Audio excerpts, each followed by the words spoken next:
With the former territory of Persia, an old version of chess was played that was able to expand beyond the borders of the empire and across the Muslim world. This was done through Muslim migration, and to help pass the time on these trips, these individuals would engage in some fun playing tabletop board games. Greetings and welcome back to Checkpoint Gaming, Chess. With this episode, we will be going over Shatranj. With Shatranj, it is a version of chess that was played for centuries with its own set of rules and playing pieces and can be traced back to the Persian Empire before the Muslim conquest of the area.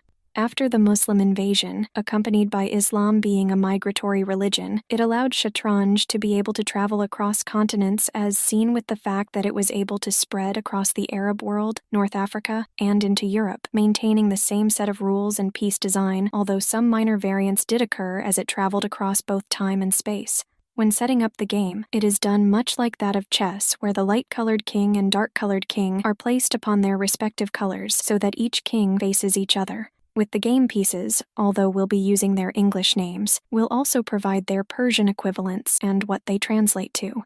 With the king, its Persian equivalent is that of Shah, and it translates to, well, king, which makes sense.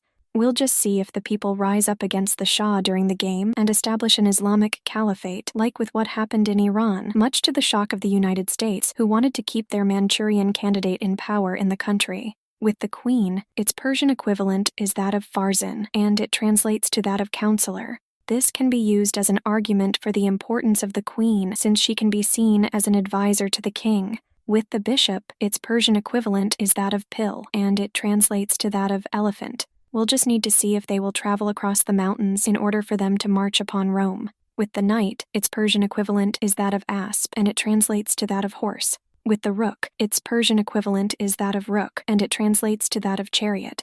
Looking at how the piece moves, it makes sense that the charioteer can travel along a long straight line. And with the pawn, its Persian equivalent is that of puyada, and it translates to that of foot soldier, which makes sense since infantry units in historical times were the first to march into battle against the enemy. With the king, it is able to move one square in any direction, but it is unable to engage in castling. With the queen, it is able to move a single square diagonally in any direction. With the bishop, it is able to move exactly 2 squares diagonally, and like the knight, it is able to jump over any piece that just so happens to be found in its way. With the knight, it is able to move 2 squares along the same rank or file, followed by 1 square over, thus creating a right angle in the form of an L-shaped pattern. And this formula can be that of 2, then 1, or 1, and then 2. It just depends upon what the player wants along with what is available. They are also unable to be blocked by the presence of another piece. With the rook, it is able to move any desired number of squares that is found along the rank or file from the square that it is currently located in.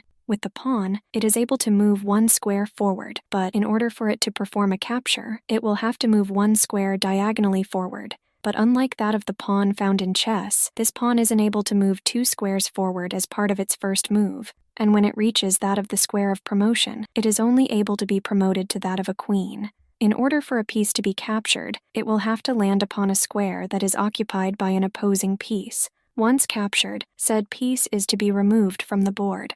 And as touched upon a moment ago, only the pawns possess a special move when it comes to that of capturing. All other pieces will capture as part of their normal move.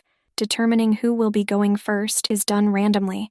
This can be done through a coin flip, a dice roll, Rochambeau, or any other means of determining who will go first. From there, players are to take turns moving one piece when it is their turn to move. If a player's king is threatened with a capture, the other player is to say check or shah if going with the Persian theme, with the player who has their king threatened having to do what they can to protect it.